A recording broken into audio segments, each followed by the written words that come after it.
So I'm going to open with a karakia, do a little bit of housekeeping, and then introduce the kaupapa and our esteemed panelists. So please join with me if you know this karakia. Whakataka te hau ki te uru, whakataka te hau ki te tonga. Kia mā kina kina ki uta, kia mā taratara ki tai. E hi ake ana te atakura, he tio, he huka, he hauhu, tihe, mauriora. So welcome again, and also thank you so much to Voice of Aroha and the New Zealand Police for making this evening possible. I'd also like to acknowledge the land that we stand on to have these important conversations tonight, and tangata whenua te Atiawa. I'd also like to acknowledge Te Tiriti, without which many of us would not have a right to be here having this conversation. So before we get into the kaupapa, just to say that if you need toilets, they're just through the doors and along the corridor straight ahead. If you hear the fire alarm, then you need to go back out these doors and round out into the courtyard, and we'll assemble there and wait for instructions.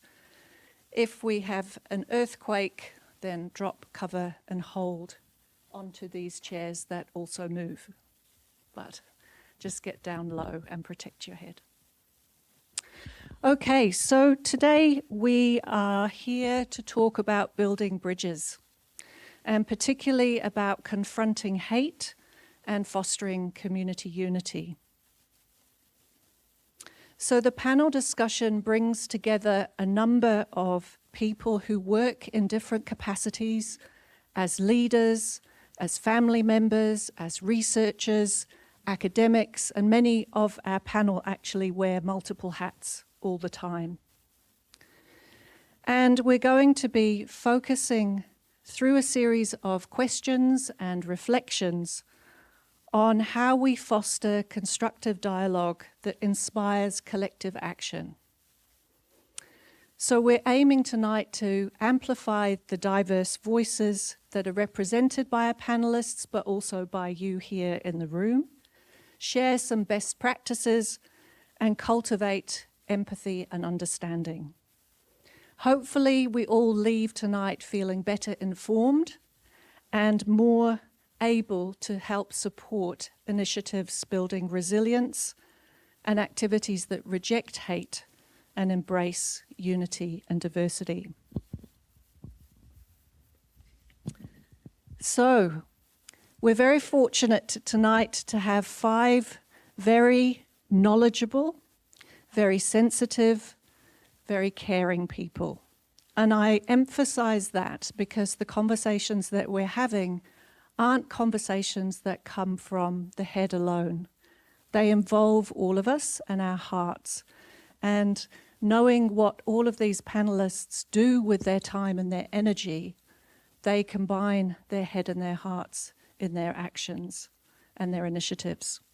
So firstly, I'd like to introduce Inspector Gaylene Rogers, here on my left, who's worked for the New Zealand Police for 30 years, built a career focused on community policing, including 2 overseas deployments in Tonga and East Timor.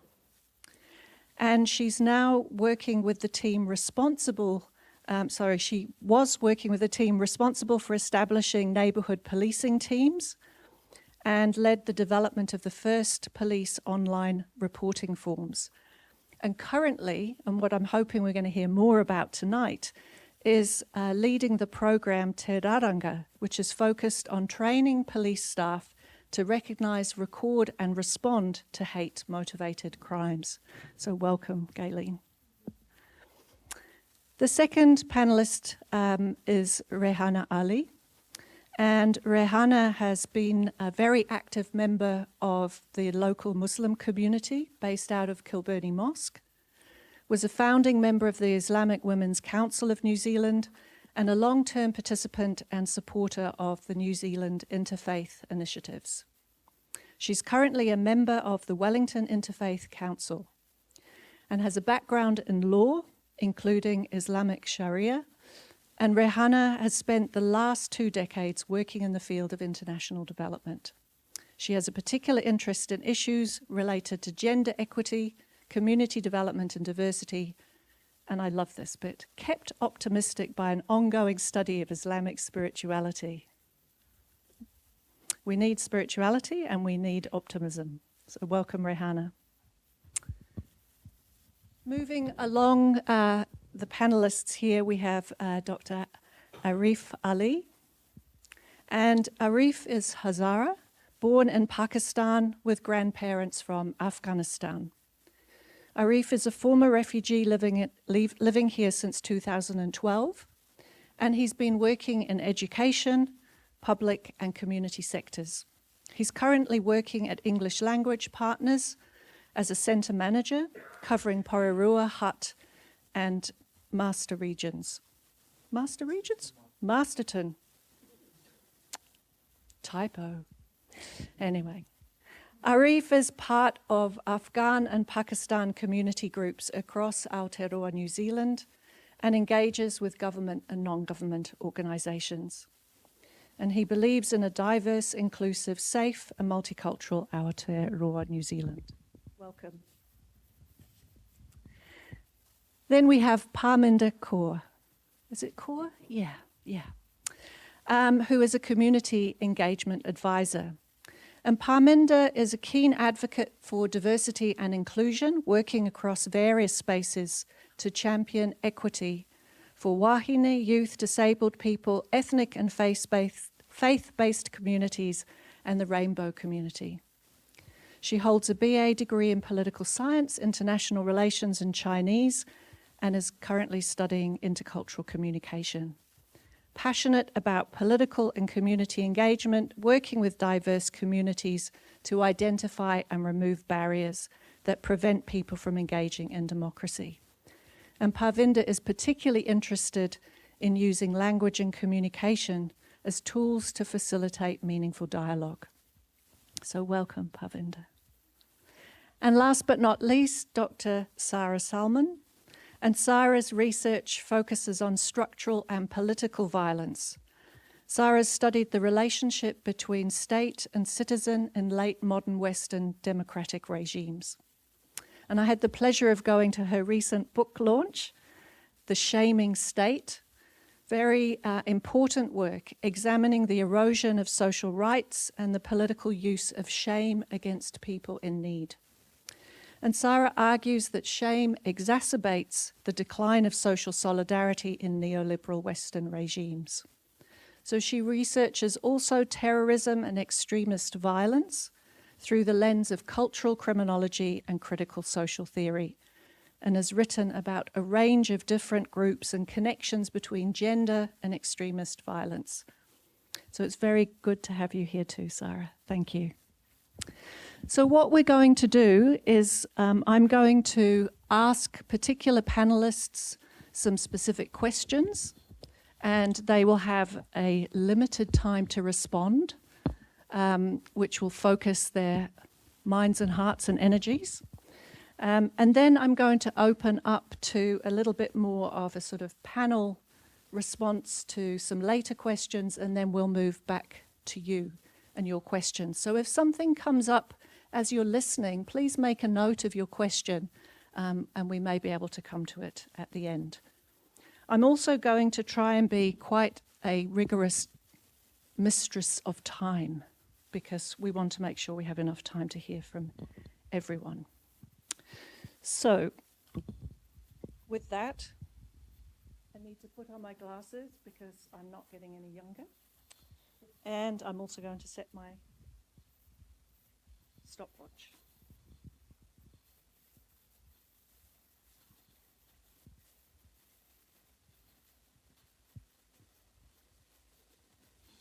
Okay. So my first questions really focus on what do we mean by hate and how do we understand it? So I'd like to pose the first question to Sara in this regard. And that is, what do we know about hate and the factors that contribute to its arising and its perpetration?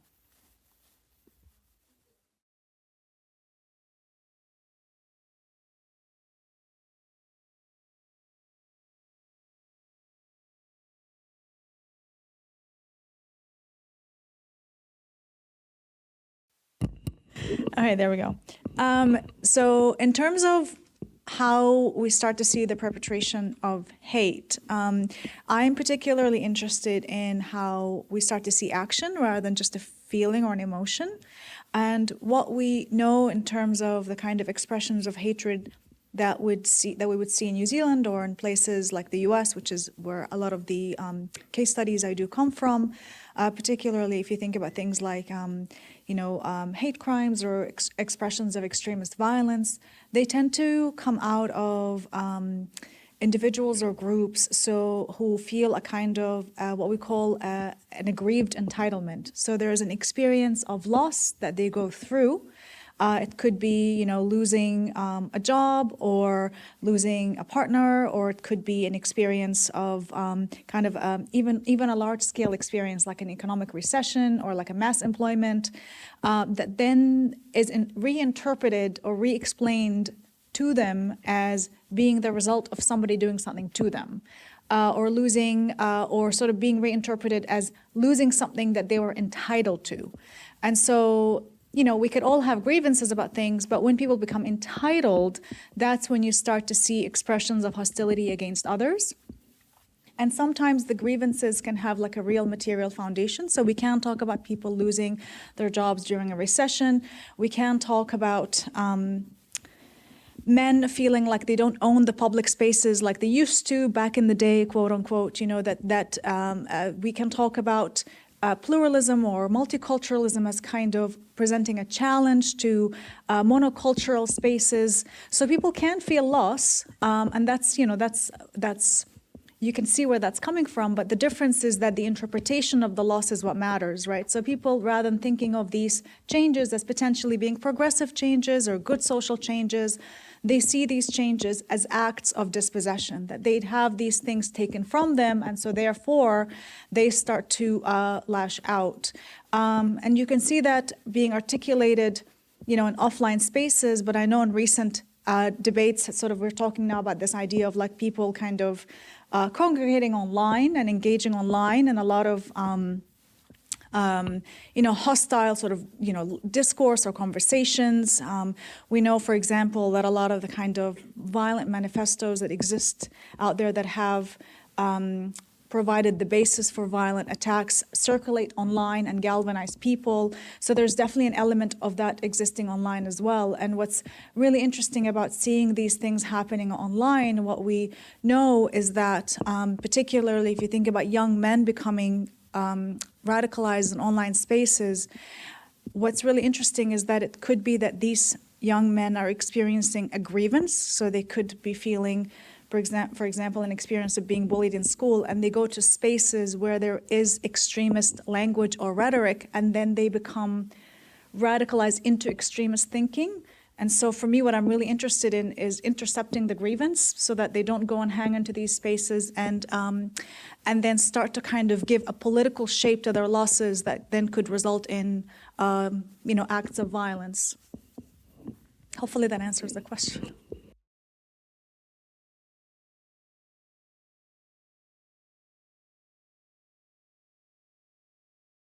Pointing to the connection between the interpretation of loss and then the acts of dispossession, and then how we might move to intercept that grievance is critical. We'll come back to those aspects of interception later. Thank you, Sara. Rehanna, perhaps you could pick up on some of the points raised by Sara and also talk a little bit about how group dynamics play. I mean, Sara's already alluded to some of the spaces where groups interact. Could you speak a little bit to the group dynamics that play into this? Kia ora, good evening, assalamu alaikum, peace be with you. I thought that actually I would approach this question because I knew that Dr. Sara would approach this with intellectual rigour. So I thought that I would approach it from perhaps a lived experience perspective. In Islamic theology, when we talk about the idea of original sin, I bet this wasn't where you thought this was going, we have a slightly different story. Although we are an Abrahamic faith, our story differs somewhat from the Judeo-Christian story, in that we believe both Adam and Eve, peace be upon them, both ate of the tree, both sought forgiveness, and both were forgiven. So we don't believe in the concept of original sin. But when we talk about original sin, we talk about at the creation of humankind, all of creation was asked by God to bow before humankind. And Satan refused. And Satan said, the reason I will not bow before humankind is because I am made of pure fire and humankind is made of earth and is lower than me. And because of this difference in the way that we are made, he will be my enemy. And this, I think, is the origins of hate. So this idea of the process by which this happened was othering, right? When we other. So the definition of othering is to see a person or a group of people as intrinsically different from ourselves, in their very makeup, in their very being. And I think that this process of othering occurs when, as you said, there is a sense of dislocation, isolation, a sense of loss. If we are not secure or strong in our own identities, cultures, or values, we feel easily threatened by people who are. So I've grown up in a community where diversity just had to be celebrated because it was such a diverse community.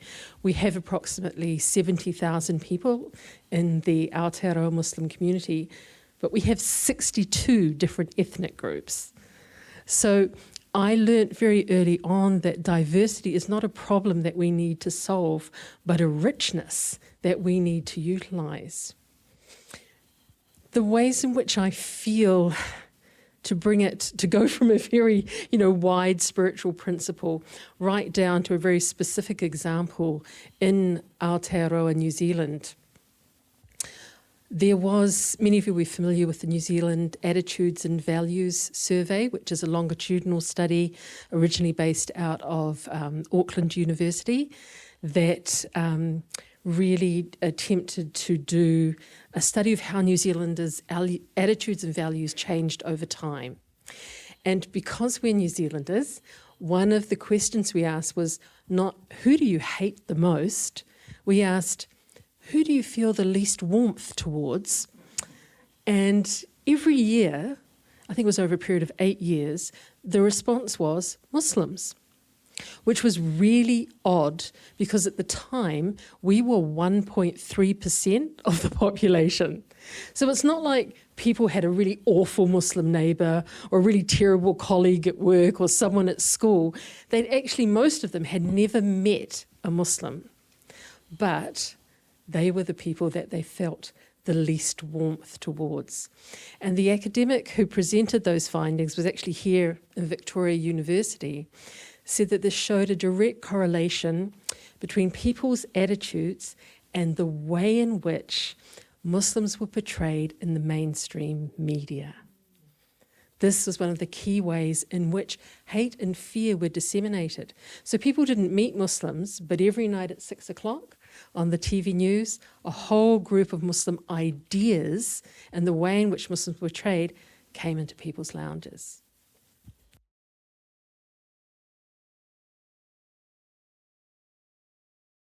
Thanks, Rehanna, particularly for also making the connection to the role of the media in this too. So we're moving through thinking about how does hate arise, what might be some of the antecedents, what might be some of the mechanisms that hate gets promoted or ripples out. And now I'd like to move into thinking about the impacts of that. So I'm going to invite Arif and Parminder to share some perspectives on the impacts of hate on individuals and communities. So particularly, Arif, thinking about the fact that hate affects not only the direct targets that it's aimed at, but also undermines social cohesion and exacerbates divisions. Could you share some reflections on how individuals and communities cope with the psychological and emotional toll of experiencing or witnessing hate? Kia ora. Thank you, Professor Sara Kindon. Kia ora and assalamu alaikum. Good question. What I can say is that hate impacts everyone, every individual of us, including youth and children. Not only people of color, but not only someone who wears a scarf, everyone. For example, the most recent one is what's happening in Australia in recent, and you can see in the news as well, the domestic violence against women, and that is quite huge, and that arises from hate. So either you call it unconscious bias or bias, gender related, whatever, so we can see that's quite a significant one. Coming to be a bit more specific now, is that hate also disproportionately impact some groups, especially marginalized ethnic minority groups. Yep, hate is common, impacts everyone, but also we have to remember that the marginalized groups, they are at the receiving end and then receive quite disproportionately. When I say disproportionately, means the level, the frequency, as well as the nature is different as well. We all saw March 15, and that was hate. And you can see the extreme level where violence and aggression went to the extreme level in New Zealand where we had not seen. And an impact of that, I would say, is more than psychological. I will come to the psychological point as well, but it has physical impact as well. It has social impact, economical and educational impact as well. Hate doesn't only, those incidents happened at places of worship, but playgrounds, churches where, for example, we at ELP, we have schools, we have classes there, happens there as well. People going on the street, doing their just basic, doing life things, going to appointments, shopping centers, it happens everywhere. When it happens, not only the psychological impact, which is the mental well-being of that person, the person develops that bias against everyone else, isolates, cut off from society, develops trauma, or re-traumatized. That's the psychological impact. The social impact, we develop bias against other people in society. If that hate was from a specific person, we don't just say, okay, that person. We generalize, we put in boxes, and we say this whole community. That brings division. We develop bias against other communities, and then the social divisions happen. Educational, if it happens at the schools, at places of education, children and youth, they are the receiving end of hate. And the difficult challenge is, especially when I say marginalized ethnic groups, coming from a different culture, different country, coming to another culture and trying to adjust and adjusting the lens, how we see things. Is it a hate crime? Is it, some might consider that incident is hate. Others might think it's just normal thing. So trying to understand the culture, especially impacting youth and their education. When we say education, their employment as well. that impacts those kids, their employments. If someone is in the employment, will be scared to go to places of work. So those are some of the examples of the assault, the violence, and the impact of hate on individuals, and then that it translates into communities and groups as well. And those communities, like, if the majority of those community members they receive those hate incidents, obviously then those people then the whole community is traumatized. They feel that impact. Hope I was in time. Thank you. Thank you. Thank you, Arif, and particularly for making the connections across all dimensions of life. Yeah. And so, Parminder, I wonder if you could either, respond to anything that Arif has raised there, or think about some of the broader societal implications of hate incidents, and particularly how they might influence trust and cohesion. Yeah, definitely. Thank you for having me on this panel. Just adding on to Arif's point about the implications of hate, and when, hate crimes happen, the implications are broader than just the people that are like visibly or immediately harmed. There's the psychological harm that others around them might experience. Communities, people from the same community, if it's like a targeted community, are likely to also feel more empathetic, and they're left to wonder, could it have been me? Could it have been someone else in my community closer to me? And so there is that kind of like wider psychological toll that, reaches far wider than just the people immediately involved in an incident. And yeah, I guess it leaves people wondering if we're not able to kind of communicate what the perpetrator of violence was thinking, if we're not able to tell like whether they had an ideology in mind. People are left wondering, could it just be wrong place, wrong time? And so there's like a lot of different ways that people become worried about their safety. They might feel less inclined to take part in community initiatives if they are worried that they could be targeted for taking part in any of these activities, if they're faith-based or joining with ethnic communities.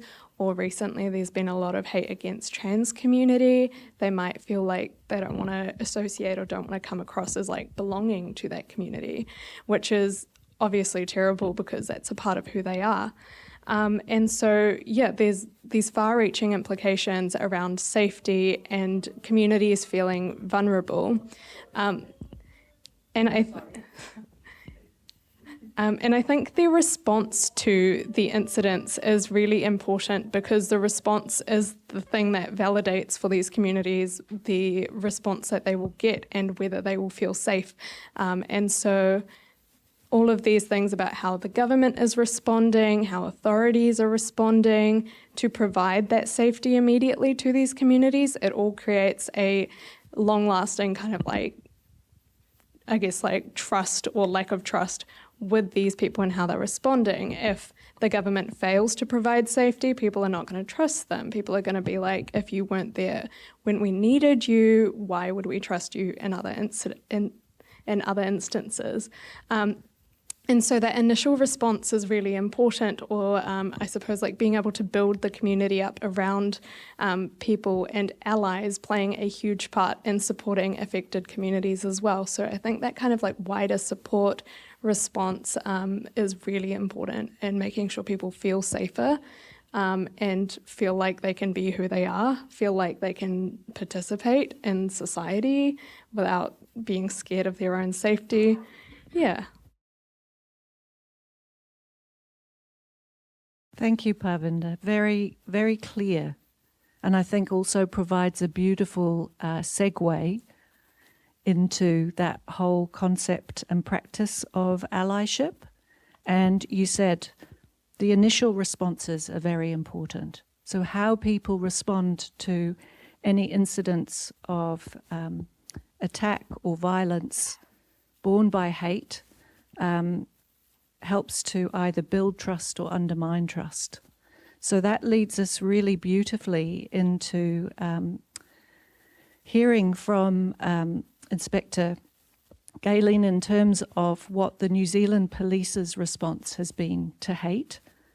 And I'd love it if you could tell us how you're using current legislation to recognise, record and respond to hate-motivated crimes and incidents.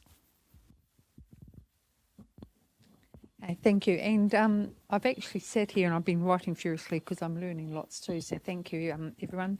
Really inspirational input there. Look, from a police perspective, and I don't want to go into it because I could spend the whole time and I'm afraid of the sign's going to pop up any moment. And it is around about the legislation. There is no legislation around hate crime in New Zealand. And so it is just a crime. But what we've utilised in our program of work is utilise Section 91H of the Sentencing Act. And that Sentencing Act allows us to look at in depth at what took place and highlight to the judge if we feel it hit a threshold where it was perceived hostile towards someone's race, their religion, their gender, so I do forget all of these, their race, religion, their sexual orientation, their gender identity, disability or age. And if we feel that there was hostility perceived towards that person because of those protected characteristics, then we highlight that to the judge. And if the judge agrees with us and we do our job properly, then he should impose a stronger sentence or have part of that sentence recognised because it related to what we deem or what we're calling a hate crime. But I won't go into that because once we still talk about legalities, we're there for quite some time. But in our program of work, Te Ranga, and Flora here is our comms person, and at the end of this you're going to watch a really great public at the start of our public campaign, we broke our program up very early into 3 phases. The first phase was educating our frontline, our officers and our organisation. That was all internal training. As you heard, it was about our organisation being able to better recognise, record and respond and resolve hate-related matters. We're an organisation that really plays in the black and white. It's legal or it's not legal. So with hate crime, it became a perception-based, and it was the perception of the officer attending, witnesses or the victim. And then it was up to the officer to investigate and appropriately prepare the file for court for the judge. What we did is we had to really look deep within our organisation and look at all the current policies and procedures and web pages and training material, and we had to unpick it all, and then we had to get it right when we put it all back together again to make sure that we really supported our organisation in the understanding of what we needed them to do when they went out. A classic example of this is our organisation is really change fatigued. I can't stress to you how much change we go under. Every single day there is new change coming down the pipeline. It is really intense. And understanding that you've got an organisation that's very change fatigued, trained fatigued and commed fatigued, we had to do something different to help make this stick and help our organisation learn. So we developed the integrated training approach, little, often, injected into all current training. So for our officers in New Zealand, if they are recruits at the college, they will get the training. If they're going back to the college, which we do for development courses, we will get the training. We go back to the college for promotional exams, it's going to be in there too. It's constant, it's often, we're not one and done. And that's how we're going to make it stick. And did that go really fast? Then we have a relationship with our partner agencies. So we brought the key partner agencies that also have a role to play in reporting in the country. So that's the likes of the Human Rights, DIA, Crime Stoppers, NetSafe. There's one other. And so we brought them all together into a group, and we've provided training packages for those partner agencies that they can roll out within their own organisations. And you're going to see the start of our public campaign. So we've also created a kitty of tools and resources for our members of our community and to help you all on the journey so you can understand what it is and then where your rights are, who to report to and what to expect.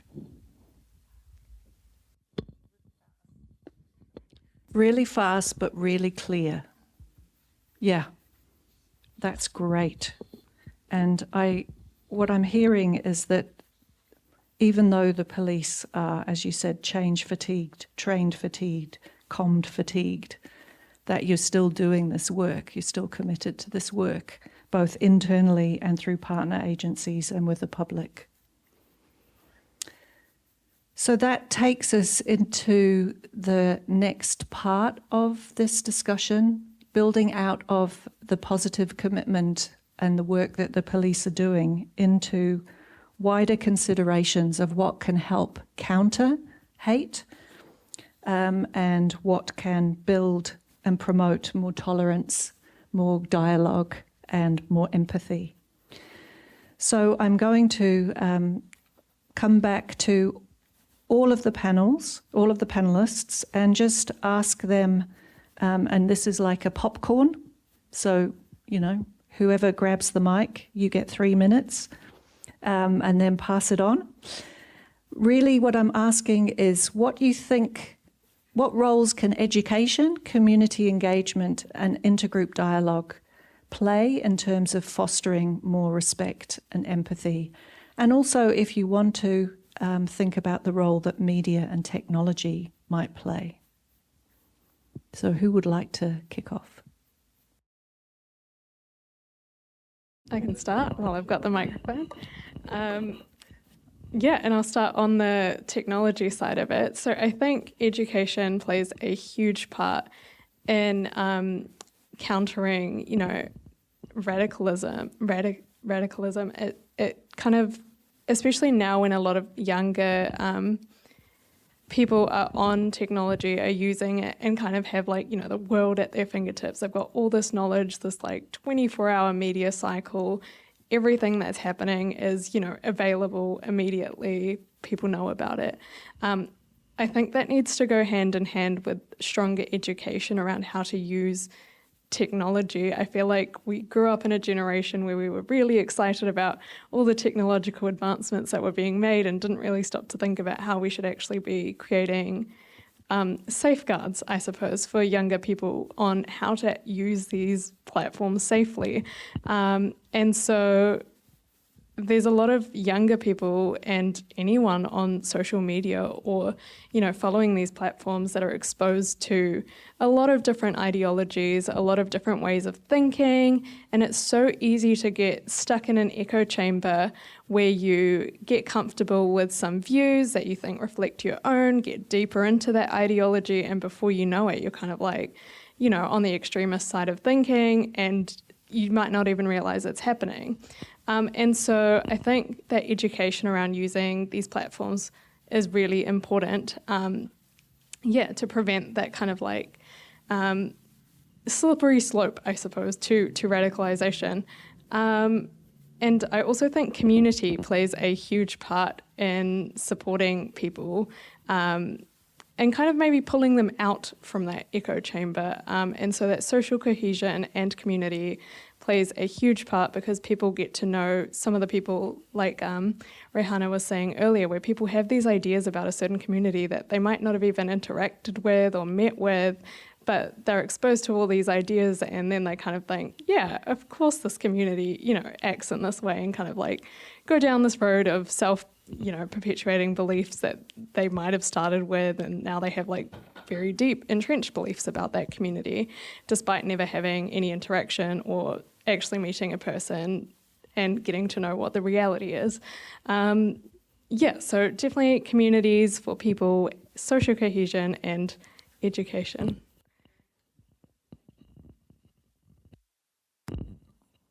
Thank you, Parminder. I'll take that point, what you mentioned about social cohesion, and you can blame her. In the Royal Commission, into the Christchurch mosque attacks, what the report said is social cohesion is fundamental to our national security. When social cohesion is fundamental to our national security, like how our societies, if we want to have a cohesive society, we have to work and make sure that everyone feels included and be part of the society. I'm not talking about everyone look the same, but it's like everyone having their own identities, diversity, differences, but they still feel to be part of that society. And coming back to the previous question about police response, so yeah, that's when something has happened. Before that has happened, what we have to do is work on prevention. And for the prevention, that comes the investing in prevention, investing in our education system, in our curriculum, and teaching our children about diversity and inclusion in different parts of our society. If we not teach within our education system or curriculum about different cultures, they're going to get their clue from mainstream media and social media. And that's how things can go pear-shaped. Also, a strong legal system. Yeah, reporting system is going to work, but if we have a strong legal system that can react, that can act on those reports, we can say, yep, so we are working on preventing, and that can reduce some of those things. Also, I would say, is part of the prevention is investing in our communities. When I mentioned before about cultural differences, I have met many people at my workplace at English Language Partners or before. People, they compare what happens here back home. If they are from Iraq, if they are from Pakistan, if they are from Colombia, they say, oh, that happens every day there. It's worse there. 50 people are killed there every day. It's just 1 or 2 people died here in New Zealand. So what we're doing is that we are comparing apples with bananas, or they're different things. We are living in New Zealand. So what we have to do is recognition, part of the prevention, that we have to work with our communities, educate them, so that they can recognize these hate incidents, and then they can report. Also educating them how to report. We work with police to come and then educate our communities that how they can report, or where they can report, how to recognize. Those are some of the preventions that I would say can help something before, can reduce the likelihood of something. And then if something happens, then obviously the data and the report is going to help us to identify. But if we not report those things, then obviously police cannot act on those things. If we report, then we can, obviously, then there's going to be a system which can identify pockets or identify the problem. If we have not reported, if we don't recognize, then means there is no problem. If there's no, that's what's happening now. There's no problem because we don't have the system in place. Thank you. Sara, would you like to add something? I'll just, I guess, add to the very brilliant points that everybody's making. In terms of education, I think that, just thinking about the ideas that were raised here, the experience of dehumanization, othering, the idea that actually hatred might exist in society but disproportionately affects communities who come from minority backgrounds. The disproportionality of it is related to already being kind of structurally and institutionally marginalized as well. So what makes it worse is that these groups sort of encounter, myself included, well, not myself individually, but me as part of a group. As minority groups, we tend to encounter exclusion at different points as well, not just interpersonally, but structurally, institutionally. And when I think about education, as a person who's also an educator, I think about concretely trying to make sure that our curriculum is inclusive. And inclusivity, for me, having been educated in New Zealand as well, is not just about learning about different cultures. So I went to high school where we had what we called International Day, where we talked about different cultures. To me, that's not very effective. What's effective is actually having representations of ourselves that are positive in education. So, I teach in criminology, for instance, and one of the very, big things in criminology is constantly talking about the overrepresentation of Māori people in prison. So we have Māori students who only see themselves on the course as overrepresentations in every negative statistic. We don't talk about resistance to incarceration. We don't talk about Māori justice practices, for example, we're not diversifying the curriculum, so it becomes quite monocultural, and there's been a conscious shift towards diversifying the curriculum and engaging in what we would call, for example, anti-racist curriculum or inclusive curriculum that diversifies the kind of scholars who we use, the topics that we're talking about. And you can think about that in a wide range of disciplines as well. So if you think about that in terms of the tertiary level, then to have an inclusive curriculum would mean to actually diversify the actual scholars, the authorships, the topics that you're teaching. And in high schools and in primary schools, you would have to then allow the students to see themselves in stories so that the stories aren't just coming from one part of the world. And you would also have to, excuse me, I'm talking to one.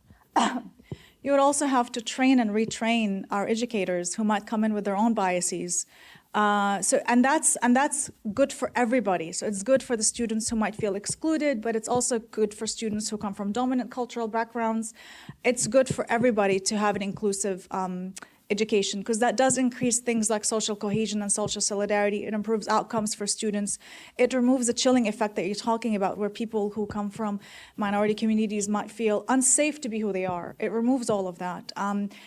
So I think that's at the forefront of what we need to do. Now, in terms of tackling specific things, there are already good initiatives in New Zealand that try and tackle some of the problematic things we might be seeing in schools. For example, the kind of the fascination with these kind of male supremacist ideals. I don't want to mention their names because I don't want to give them notoriety, but I think you know what I'm talking about. The kind of a rise of a certain kind of chauvinistic culture among young men, and teenagers and boys in schools.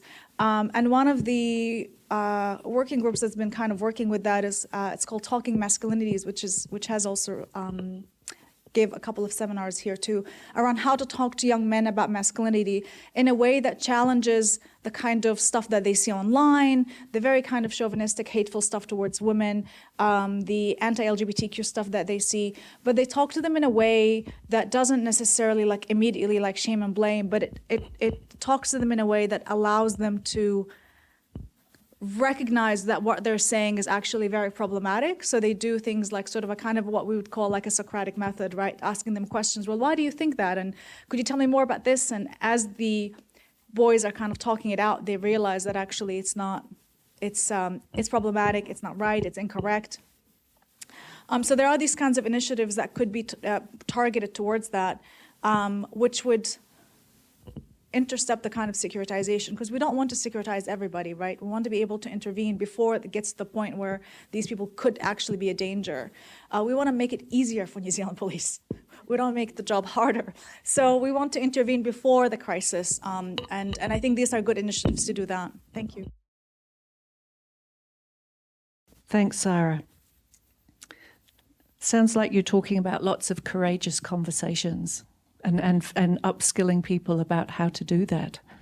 So I'm wondering if we might move to Rehanna and some of your ideas, maybe responding to things that have arisen or other things that you're wanting to say. And then we'll hear from Gaylene.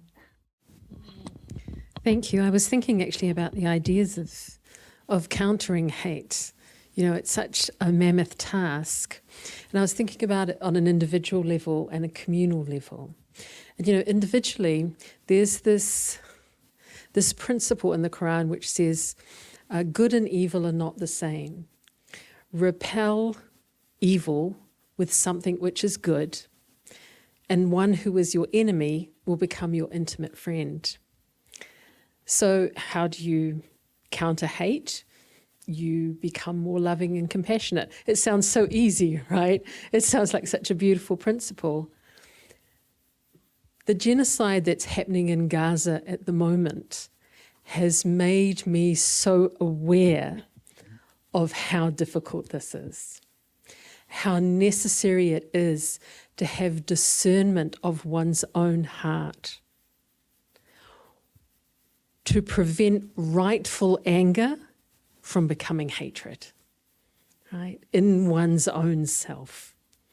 We can never let ourselves give in to hate, because then we will be able to perpetrate the same crimes that are being committed against us now. So that is the ongoing struggle individually. Communally, we talked a lot about isolation. I think isolation is one of the greatest challenges of our modern age, and I think technology is in part of that reason. And, in 1967, Yuri Gagarin was the first human being in space, and he was the first person to take a selfie of the Earth. And the first time we saw ourselves as this beautiful, glittering blue jewel in the vastness of space. And, it wasn't technical speak that he reported back. He said, "I see Earth. It is so beautiful." And after that, subsequent astronauts who went into space had a similar response, to the extent that scientists coined a phrase for this. They called it the overview effect. And it was what you felt when you saw the Earth as a whole, when you saw human beings as one. And to me, this is the antidote to hate. This is the antidote to othering and to isolation. It's to think of ourselves as a whole. Beautiful. Thank you, Rehanna. Gaylene. I can follow that. That's beautiful. Look, in my career, I've really focused on community policing. I think it is the heart of policing. For 30 years, whether it's here in New Zealand or overseas, I've seen huge and dramatic changes come about through proper community policing. Really taking the time to get to know your communities, getting to build relationships with them and let them build relationships with each other. So for me, if I'm looking at what can we do, schools do play a huge and large part. That's where the children are captured, and you have a chance to actually try to help them understand what is right and wrong, but you can't overlook the time when they go to the home and the behaviours are reflected of the parents and the views within the homes. So if I was going to say something, we have wonderful groups out there, victim support, we have neighbourhood support groups, we've got community patrols. They're in all your communities, and they're a way to get to know members of your community, help each other, be there for each other, and it helps. If we can get everybody into these environments where they're actually sharing ideas and coming together for a common purpose, it helps broaden that social network of the people who are causing the hate. And it's really hard to hate someone that you get to know and like, and that you're working alongside, whether it's in a community patrol car, whether you're part of a wider victim support group or just your local neighbourhood. But just getting to know each other and breaking down those barriers is a huge start.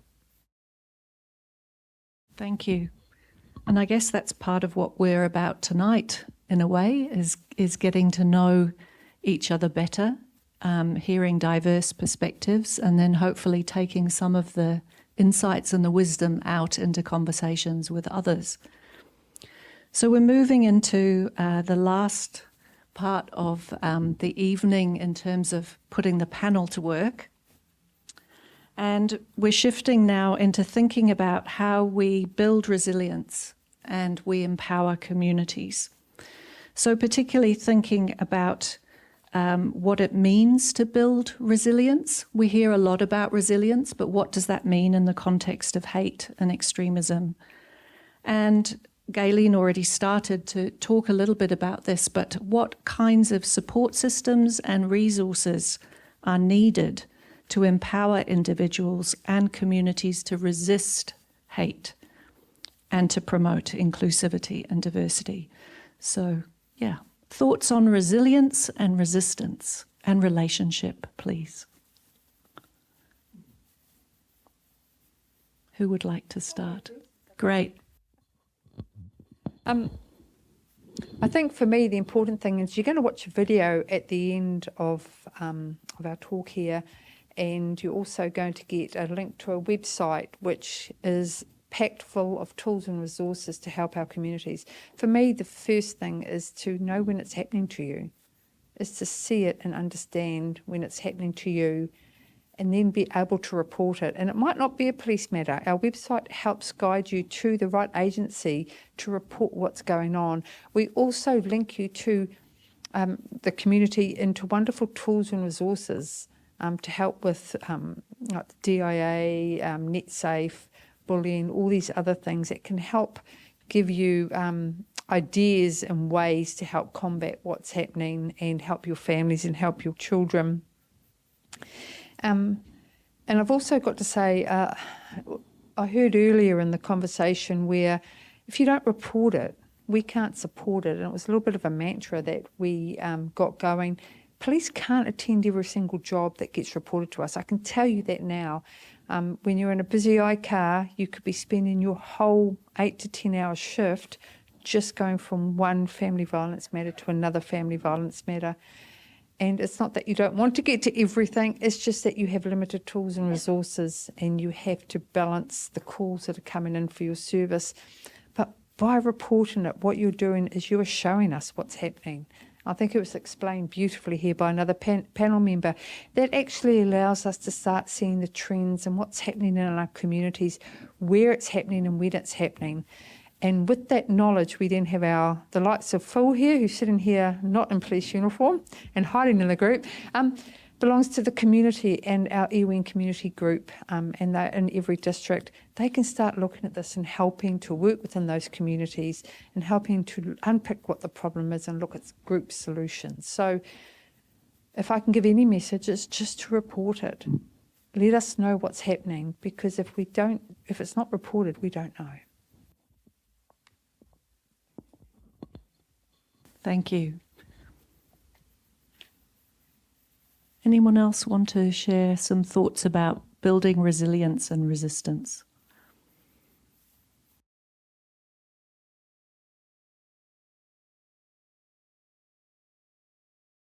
Yep, is it working? Yep, it's working. Okay. As I mentioned before, I would say is that to build if we take this like, for example, the whole of New Zealand, what we see as a society is how we deal with, let's say, earthquake. Yep, so we all are educating in the media, at the schools, everywhere. Okay, domestic violence, not okay. Same thing, if we have that whole of society approach, not just the communities at the receiving end, how to build resilience. It's more about whole of society. Those who are showing hate, those who are receiving hate. It's we have to work together. We have to work together, as Rehanna mentioned, that we are living in a interconnected societies. We are living in a diverse societies as compared to a long time ago, like 30 years ago or 40 years ago. Problems happening around the world, now somewhere else, are our problem. So that means we are interconnected with the rest of the countries, as well as within New Zealand as well. So that means we have to celebrate diversity, I would say, is to develop resilience as a whole, not just providing, so providing tool is also good, to providing tool to combat this hate, but also as a whole of taking a whole of a society approach and just celebrating the differences that we all bring and the benefits of those, and then just recognizing that is a problem, and then having and trying to address those underlying unconscious biases and assumptions that exist within society. Until we not explore those, we can't respond, we can't develop resilience. Hope that makes sense. Yeah. Yeah, sure. I'll add on to that. I'm glad you mentioned that, because when I first kind of saw this question about building resilience, I was in two minds a bit about it, because initially I thought, why should it be up to the communities to have to build resilience? And, it always seems like, as victims, they should get used to having to build resilience because there's this maybe expectation that they will be facing hate crimes, which is not great. But then I actually thought about kind of like the wider, I guess, like how everyone can build resilience and everyone can play a part. It's not just, a certain community that might be targeted. It's everyone has a role to play, and allies and wider community is so important in this discussion. And bringing people into these communities to learn more about certain communities or communities that they might not know about, that conversation is so important. So like what you were saying about kind of asking why people have these certain, thoughts about communities and breaking that down, and creating a space to be able to have meaningful dialogue. So it's not just, oh, hey, you're wrong, I don't like that you think that. It's more, okay, let's talk about where you got this idea from and how we might be able to kind of work through that to create a space where we both feel comfortable. And so I think that everyone does have a role to play to be able to create safe spaces for everyone. And I guess it's not just up to certain communities to be doing the heavy lifting or doing more work and kind of building that resilience, because there's also the supporting communities that you might not be a part of. It's showing up. Showing up is so important. Showing up for other communities, showing up for, and empathy. Empathy is huge. So showing up and empathy, all of these things to kind of support everyone, be a good neighbor, all that stuff. Being nice to people. It's really important to be part of that conversation yourself and identify what biases that we all bring. Everyone has biases, you might not realize them. So starting to break down your own kind of unconscious biases and seeing where you can play that part as well, and maybe creating a better place to be for someone else, being able to kind of create that safety for other people around you, and thinking of the role that you as individuals can play and the communities that you're a part of, how we can kind of strengthen those communities and bring other voices and other perspectives into those conversations as well.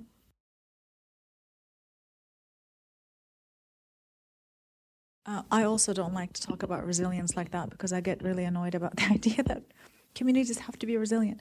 I think for me, what I think is very challenging when we think about communities building connections and building resiliency in the face of not just the kind of political harm and the catastrophe that we saw on March 15th, but also if you think about resilient responses to like natural disasters, for example, or floods or things like that. I think for me what's always missing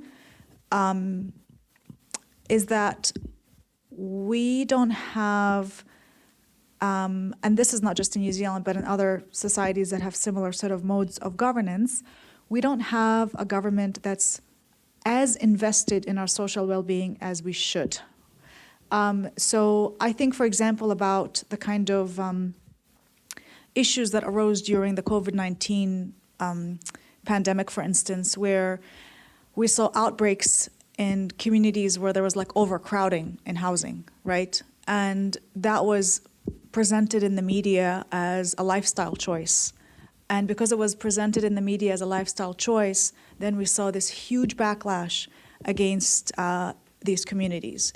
And that's an example of a kind of a hostility that erodes social connections, erodes social solidarities, in addition, of course, to the harm that affects these communities that are not only now dealing with a COVID outbreak that could take their loved ones from them, but also dealing with the shame of even having fallen sick in the first place.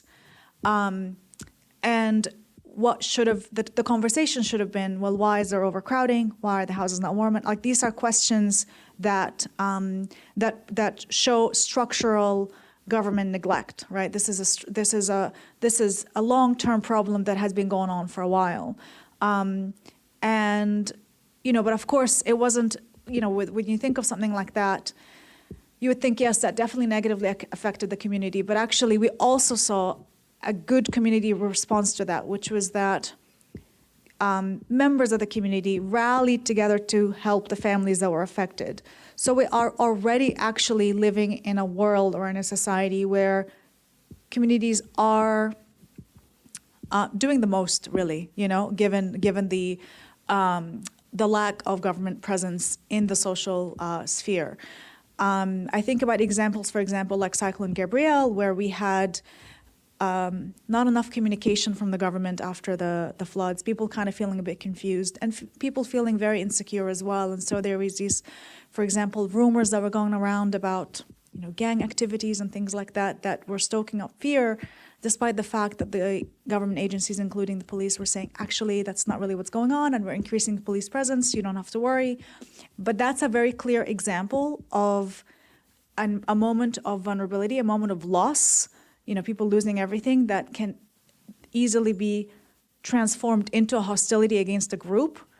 But the same cyclone didn't produce the same kind of social hostility in all the other communities. So we saw some positive community responses that were trying to deal with the loss in a way that doesn't necessarily treat others with suspicion, but actually work on building help for people while they wait for a government response. So for example, the Marae response of like opening up the Maraes, taking people in, assisting people while they were like at a loss, and for me would be another example of a way to resist the kind of harm that we experience due to social, political, or natural disasters.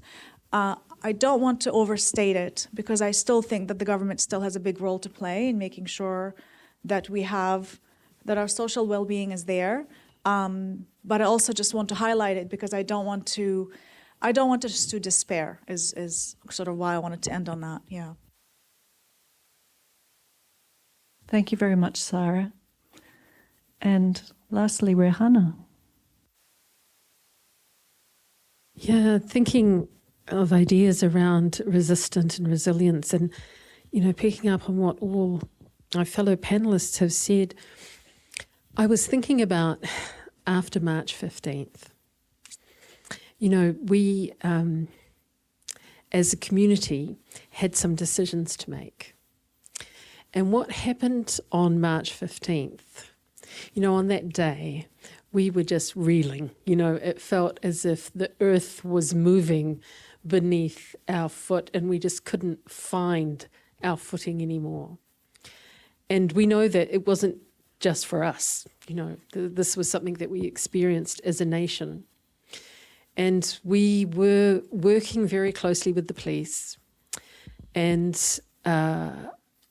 the police informed us, you need to close all of the mosques, all of the Islamic centres, all of the prayer rooms, because we don't know if this is a one-off attack or a concerted attack that might take place around the country. So we sent out the information, nationwide to our community. This was on the late afternoon of the Friday. But we couldn't close the doors because of the people. Not the Muslim people, the people. The people just came. Our neighbours came, our friends came, our colleagues came, complete strangers came. The people just flooded into these spaces. And that in that space that was created, I saw an antidote to hate. Our perspective after March 15th was, out of one act of darkness, how much light can we bring? And as a community, we could have said, we need to be safe. We can't be vulnerable anymore. We need to close the doors, erect the fences, change what we wear out in public, go quiet, go insular. But that response matched a feeling in us, which was, we need to open the doors. We need to go out more. We need to engage more. Because our belief was not in the act of terror, It was in the response to the act of terror.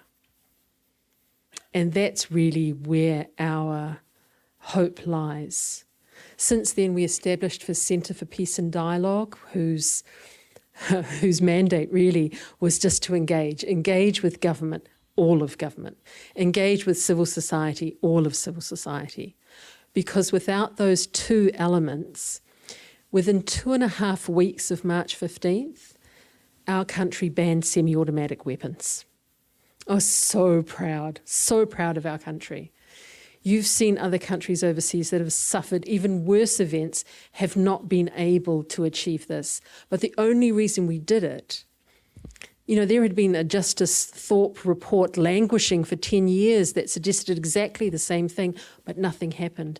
In this instance, all of government and all of civil society agreed to do this. And it was powerful, and change happened. So that's where my hope lies. Kia ora koutou. I can see that many of you have very diligently moved into filling out a survey. And I know that the survey response is very important to the organisers, but I would ask that you just pause on the survey filling and return to whether you have a question for the panel. So I'll give you 30 more seconds to formulate your question, and then we'll invite you to pose a question to the panel. Thank you. All right. I can hear gentle murmuring, so I'm imagining that there are some significant questions. And even if you feel like your question is quite ordinary or mundane, it's still significant in the context of what we're talking about today. So would anybody like to raise their hand so I know that they have a question? Yes, please. Is it possible to get a microphone for the audience member? You've been referred to the lady in blue before. Yeah. Yeah, I had a question. You said that there was no specific hate legislation in New Zealand. So I was wondering if you have ever thought about approaching a member of parliament and getting them to submit a member's bill into parliament so that you could, fast track a specific hate-related legislation. Part of the recommendations of the Royal Commission of Inquiry to sit with the Law Commission at the moment, recommendation 39 and 40. Recommendation 40 is around hate speech and changes to that legislation. Recommendation 39 is for the Law Commission to review if it's appropriate to have specific piece of legislation around hate crime. I was just explaining to the lovely lady beside me here that a hate crime can be anything, right down from language offences, right up into the high murders, serious violence and offending up there. So I see there will be some sort of mixture if it does go through, and I'm unsure if it is yet. I know I do have a meeting with the Law Commission next week, but it is, I see, probably more likely to be an aggravating factor like it is now, but more sort of substantial in how we can approach it from a policing perspective. Say to people who maybe want to know more about people who look a bit different to them or things like that, or ethnic communities, or people they might have some misinformation or fear about, what would you say to them and encouraging them to kind of break those barriers and either build a relationship with people they don't know? Coming back to the meaningful dialogue bit, I think having communication with those communities is really important. And I think, maybe I'm speaking for myself, but I think most communities would appreciate if someone took the time to ask about their culture, their practices.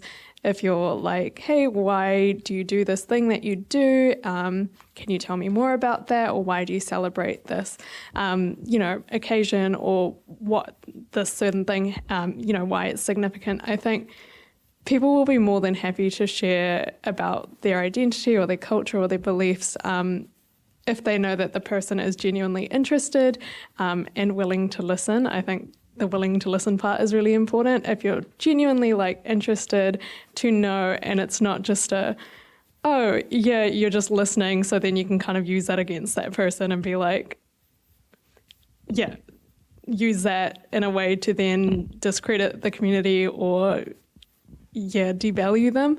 I think leads to productive communication then. I'll mention about the element of fear. It might be might be a long shot or answer to your question, but if people, they fear from other people, fear of losing power or control because of the others, so that obviously that just develops those biases and differences, and then the gap. Okay. And then that also endangers entitlement that people they have. Is that first and foremost we have to understand that fear from other, and then thinking of having those entitlement historically might change through this diversity, and then having discussion as a whole, as a society, recognizing everyone, every individual, and understanding they are part of the society as well. That's quite a generic one. Having said that, having that in place, then that might people would like to have that. I would say is that curiosity. Once they don't have the fear, then they will have that curiosity to learn, to know more about others. That's what I can say. Can I make a suggestion? Food. We discovered that if we had a mosque open day, which we have every year, it was really difficult for people to come to just learn about religion, But if we had an ethnic food fair, and if we had henna drawing, if we had dress up in hijab stalls, people were much more comfortable learning about a different faith group, a different community, a different culture in that setting. And we do the same thing during Ramadan. We have iftar dinners, or breaking of the fast, which are open door. Breaking bread together is actually a really beautiful way to interact. Yeah, and I think it softens that idea of having different agendas. Yes. Any member of the panel can answer this. What advice would you have for someone who is hearing the people around them, people they care about, engaging in hate speech? I don't know if I could give advice, but I think what I would say is that I think it would be much more, you would be much more likely to maybe not persuade them completely, but at least get them to kind of think through what they're saying. If you approach it from sort of a bit of a more compassionate position, which, I understand can be, we've talked a little bit about it here, that can be quite challenging. But I think, we have an immediate tendency to sort of like diminish these viewpoints because we can immediately tell that they're wrong, right? Because we know, but not everybody sort of knows. And I think sometimes people are attached to things regardless of whether they're facts. So people can be attached to something even if you show them the evidence that it's not true. And so I always think, a few weeks ago, maybe a couple of months ago, I wrote a little op-ed about how the discourse on poverty in New Zealand and the new reforms to the job seeker benefits are quite cruel. And I used all the sorts of evidence, and I was like, this is going to have to persuade people because I'm putting all the evidence there. And the online responses that I was getting completely did not look at all at any of the evidence and just insisted on what they know, which is actually more what they feel. And it occurred to me that talking to people with evidence is not necessarily the most persuasive thing, that actually appealing to people's values might be better. So if people are kind of talking about it in terms of things like like in the context of the job seeker thing of like, well, they're not really looking hard enough for jobs or what have you. I think it might be better to kind of approach it from, well, what do we value as a society? Do we want to take care of each other? Do we want to see people kind of go through pain or anguish?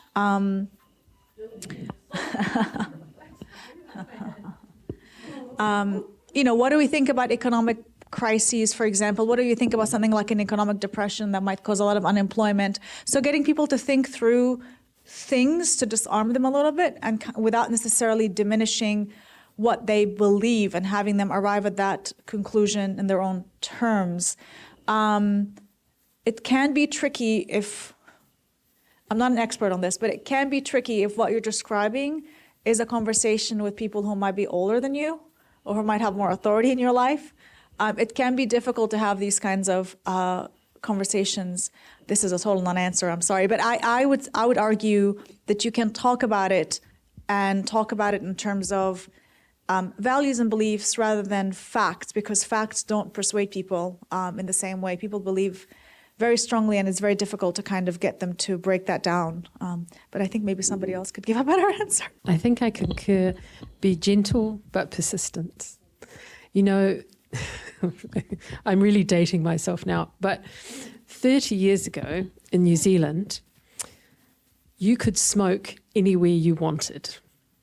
We smoked in aeroplanes. We smoked in offices. We smoked in doctors' waiting rooms. People smoked everywhere.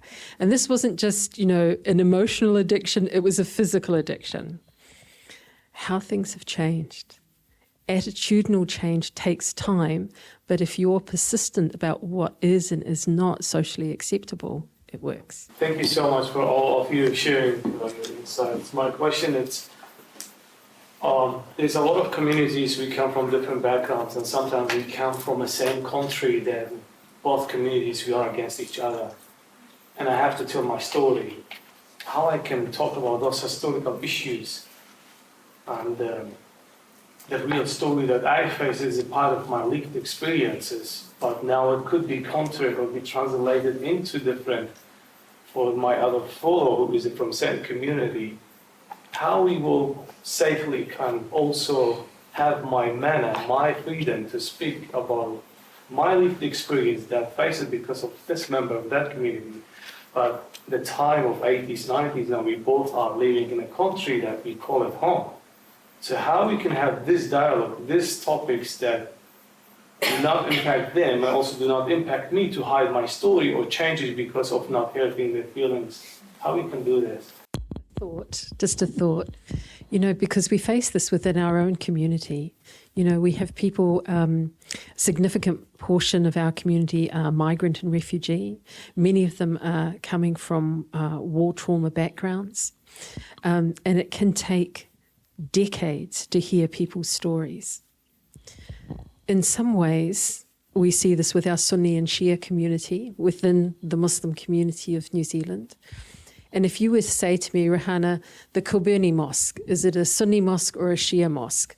And I will tell you it's a Muslim mosque, right? Because I don't come from a background where being Sunni or Shia defines whether I live or die, right? And I haven't suffered because of that identity. So part of our role as a local community is we have so many people coming in and we help them disentangle what they bring with them. It's not to diminish anything, but it is to help in that process. We have a very significant Cambodian community within our Muslim community. And really, I knew these people as close family friends for decades before I heard their full story about their journey to New Zealand. Having heard it, I love them so much more. These stories are so important. And I think having a respectful environment in which we can share these, this is what Aotearoa Islam has to offer. This is the refuge that we can be for each other. I share same experience as what Kodrin is mentioning, coming from Afghanistan, where different ethnicities, they play different roles. And when you come to New Zealand, and then some of those people, they become your, I mean, not those people, I mean, you will have friends from, while maybe in Afghanistan or Pakistan, you might not like each other, but here they are friends. Then they can have sometimes can have that discussion. But I think the answer will be not something that we can say is more like a single answer, but more like an environment, or having that maturity to have that dialogue and accepting the differences, either political or ethnic differences, and looking and then living in New Zealand, that obviously that gives a different lens and angle to look at those things and reflect what happens there. And then based on my experience, I feel that both parties, they understand the differences and they can recognize their problems. So thank you for your questions, and thank you sincerely to our panelists this evening for bringing reflections, for bringing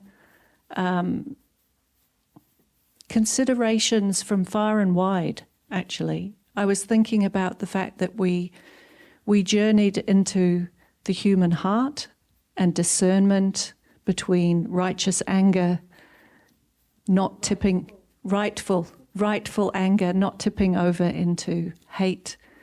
We moved through thinking about structures of power, of the landscape, of enduring inequalities, of the need to ask deeper questions about those enduring inequalities and how they impact people's experiences, lives, and rights. And that has implications for understanding entitlement and privilege, and how that gets exercised or questioned compassionately. We heard about the role and the important role of education through conversations and questions, through sincere introspection at an organizational level, at a community level, within religious institutions, looking at how to respond.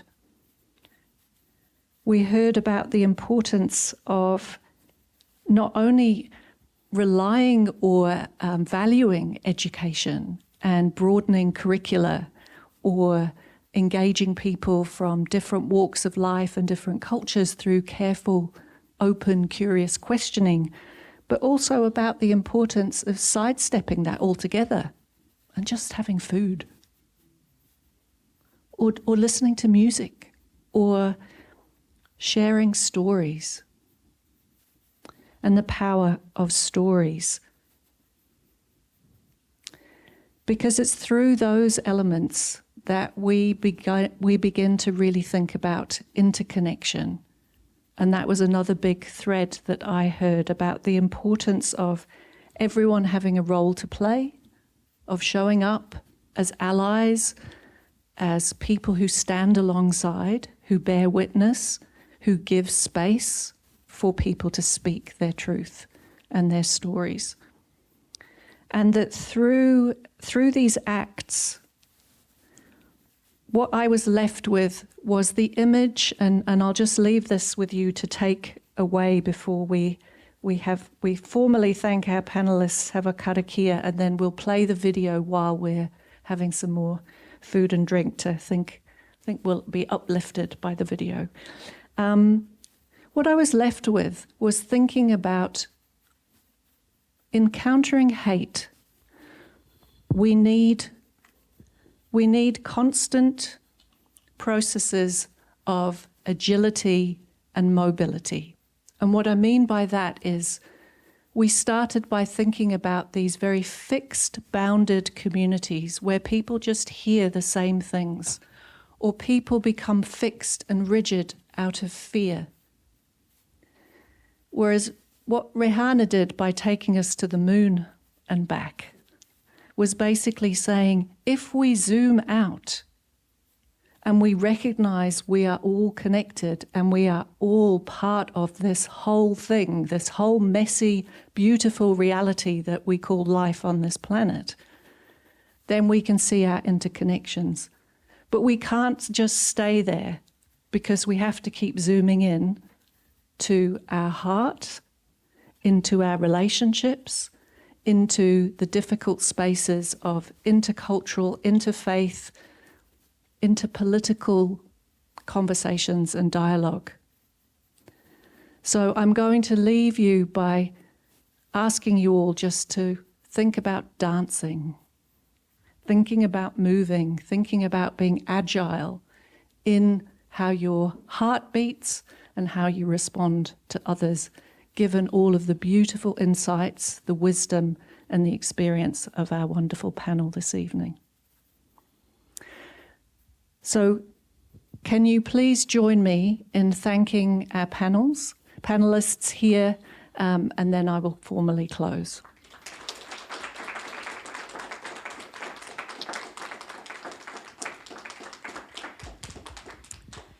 And again, I'd really like to thank the whole team at voiceofaroha and the collaboration with the New Zealand Police for creating this space. So I'll close with a karakia, and then we can move to watching the video and moving into that space of dancing and speaking and sharing stories and food.